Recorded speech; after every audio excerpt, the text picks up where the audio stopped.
सास। आजकल वर्मा जी की पत्नी देवकी जी केबल पर रियलिटी शोज देख देख कर बहुत कुछ सीख रही हैं। जैसे आज तो वो सुबह सुबह बेसुरे आलाप ले रही हैं। सारे गामा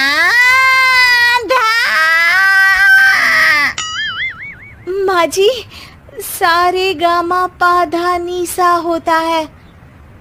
अरे वो तो सब गाते हैं, ये मेरा स्टाइल है। आवाज तो कम कर लीजिए माँ जी, पर्दे फट जाएंगे कान के। ये कहो कि पर्दों में आग लग जाएगी।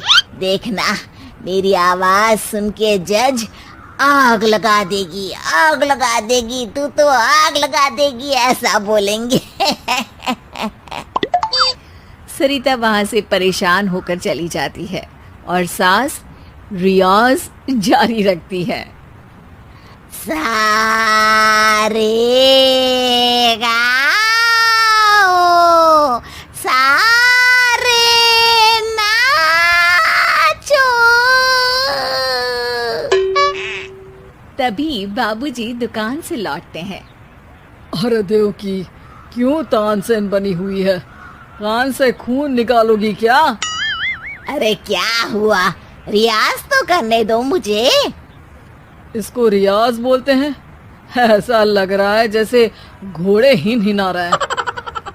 घोड़े पे बैठ के ही बम्बई जाऊंगी मैं तो, जब जज साहब कहेंगे कि देवकी तुम मुंबई आ रही हो। जज साहब, वो अदालत वाले? अरे नहीं नहीं, बड़े लोग हैं, आप नहीं जानते हैं। ओ मैं तो छोड़ चली अपना ये देश, बम्बई मुझे प्यारा लगे।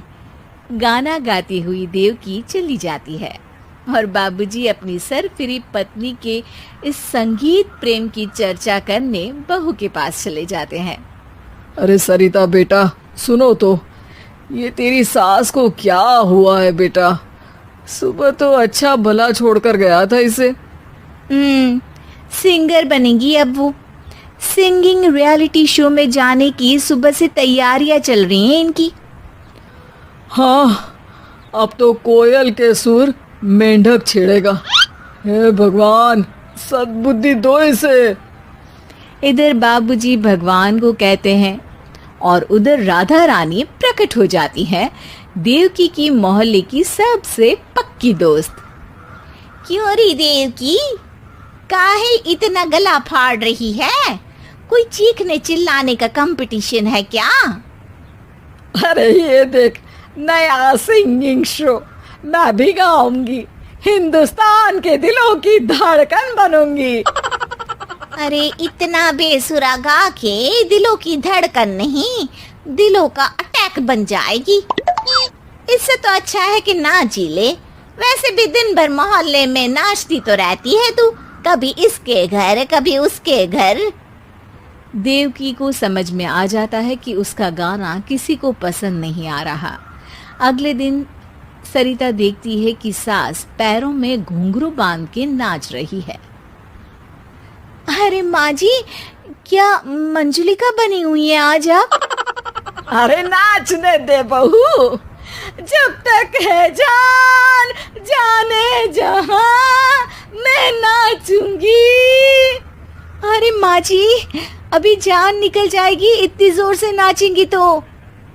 अरे अरे क्या कर रही हो?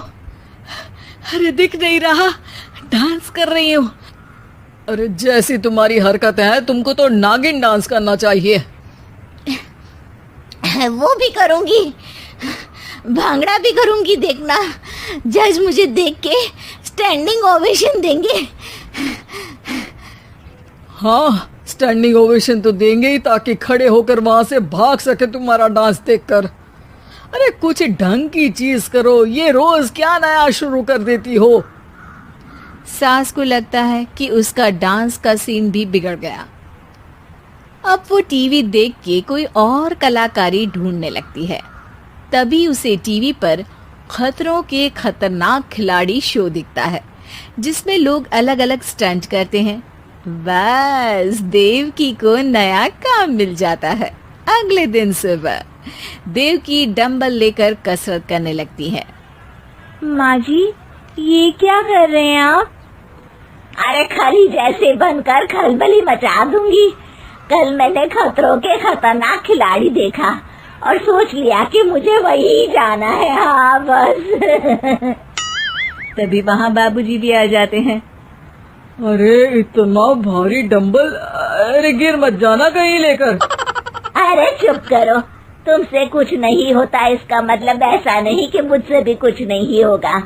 मैं तो खतरों के खतरनाक खिलाड़ी में जाने वाली हूँ। हाँ, मैं तो इस शो में तभी गया था जब तुमसे शादी हुई थी। तुमसे शादी करना भी खतरों के खतरनाक खिलाड़ी में जाने से कम थोड़ी ना। अब चुप भी रहिए। अरे बहू, वो भारी वाला डंबल उठा कर ला तो। अरे नाना माँ जी, आप संभाल नहीं पाओगी। अरे मैंने टीवी में देखा था, एक आदमी कार उठा लेता है, इतना तो मैं उठा ही सकती हूँ ना। बहू घबराते हुए भारी वाले डंबल माँ के हाथ में दे देती है। जैसे ही माँ दोनों हाथ ऊपर करती है, पूरे शरीर का बैलेंस बिगड़ जाता है और वो पीछे की तरफ गिर जाती है। डंबल जाकर टीवी में लगता है और टीवी फूट जाती है।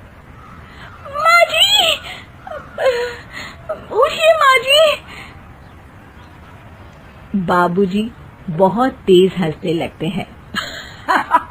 बाबा बाबा, टीवी और बीवी दो टेंशन थे मेरे, आज एक कम हो ही गया। बहू भी सास को उठाते उठाते इस बात पर ताली बजाकर हंसने लगती है और देवकी फिर से गिर जाती है। और इस बार देवकी भी अपनी बेवकूफी पे हंसी रोक